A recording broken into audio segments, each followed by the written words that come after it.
Inside ngufite exclusive.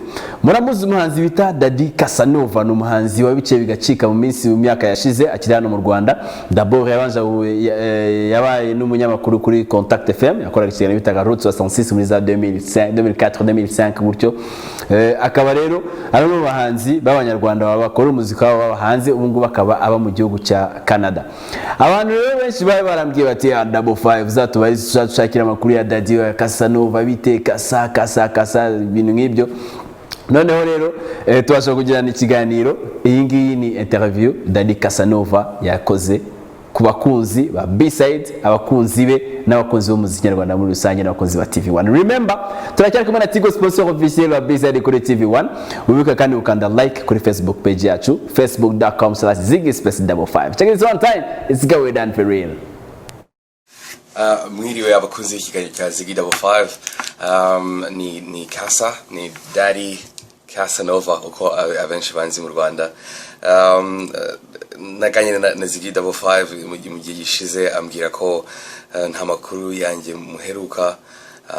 So tuvugana ko nzakora aka video gatoya kugira ngo mbasuhuze, mbabwire n'ukuntu meze n'ukuntu umuziki wifasha ahangaha. So umuziki wifashe neza kabisa. Maze igihe kirekire ndi kugerageza kwinjira muri funk music scene ahangaha Toronto. Nasanze ariyo njyana nshobora kuba nakwisangamo neza. Nkaba ncuranga na band y'abantu 7 kandi babagenzi banjye. So imyaka 3 cyangwa 4 ishize, ikinini twibanzeho no kugaragara cyane mu ma show public kugira ngo tubashe kwigarurira abafana n'abantu bareba umuziki, kugira ngo turebe ko byaduhereza amahirwe yo gutaha kuzakora noneho EP cyangwa se album. Noneho twareba ukuntu twayicuruza cyangwa tukayikorera publicité ihagije, kwishyira ku maradiyo cyangwa ku mateleviziyo hano. Ariko urumva ko etape ya mbere yari gushaka abantu badushyigikira, nubwo twagurisha ikintu abantu bakigura no gushaka abakiriya. So byatumye tu performa cyane iyi myaka 3 ishize. Tukaba twarabigize n'Imana rero, tukaba twarabonye umuntu agent booking amashow, akaba ari umuntu bizobereyemo cyane kabisa. Urebye band itazwi cyane afite mu bantu ahagarariye ni twebwe gusa, two turi bashyashya, ariko aduhesha amahirwe menshi cyane, meza cyane. Tumaze igihe ducuranga muri festival zose zikomeza ahangaha, n'amashow atandukanye. Muri verite ishize twari twibanze cyane kuri west side ya Toronto, dushaka kugira ngo twigarurire abafana bahariya.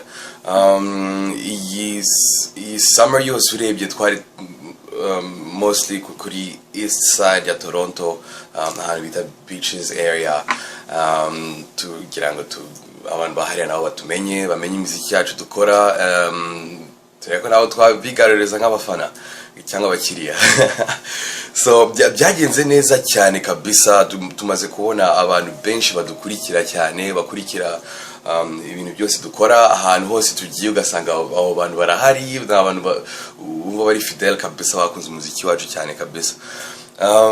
Ubu ngubu nsigaranye andi mashow menshi cyane yo gukora iyi summer yose. Urebye buri segment turi ku nzira tujya gucuranga ahandi, and it's a lot of fun. Ni byiza cyane, biradushimisha, ni ibintu dukora twishimye.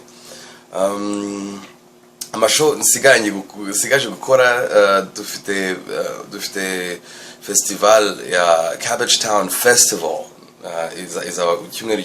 Iki cyumweru dutangiye, ubwo tugiye gutangira icyumweru cya repetition zikaze cyane kabisa, kugira ngo twitegure iminsi 3 tuzacurangira iyo festival. N'icyumweru gikurikira dufite indi show kuri club ikomeye cyane hano ya blues, jazz na funk and soul music, yitwa Club 744. Tuzacuranga le 18 ku itariki 18 nabyo turi kubyitegura cyane. So umuziki uri kugenda neza, ndishimye cyane, ibyo ndi gukora hano biri kumpira. Ariko nanone ntabwo nibagirwa mu rugo, iyo mbonye ukuntu hari nkora akaririmbo kamwe nkakohereza mu rugo, kandi ngira ngo mbashimire mwese mu Rwanda uko mwakiriye remix y'Ishiraniro, byaranshimishije cyane. Nafashaho Focus nawe byamushimishije cyane, ntabwo yari azi ko indirimbo ze zicyumva mu Rwanda, byamushimishije kumva ko hari abahanzi bashyashya bashaka gukora indirimbo ze. So murakoze cyane kuba mushyigikira umuziki nyarwanda, ni byiza cyane ahantu intambwe zose umuziki nyarwanda ugezeho ubu ngubu ni mwebwe. Nta kintu umuntu yakora, nta kintu umuntu yacuruza udafite abakiriya, nta business umuntu yakora udafite abantu bayigana. So kuba mutugana nibyo bituma natwe dukura. Murakoze cyane kabisa, mukomeze mushyigikira umuziki wo mu Rwanda, n'abahanzi bose bari mu Rwanda mukomeze mukora akazi keza cyane. It's really good what you're doing.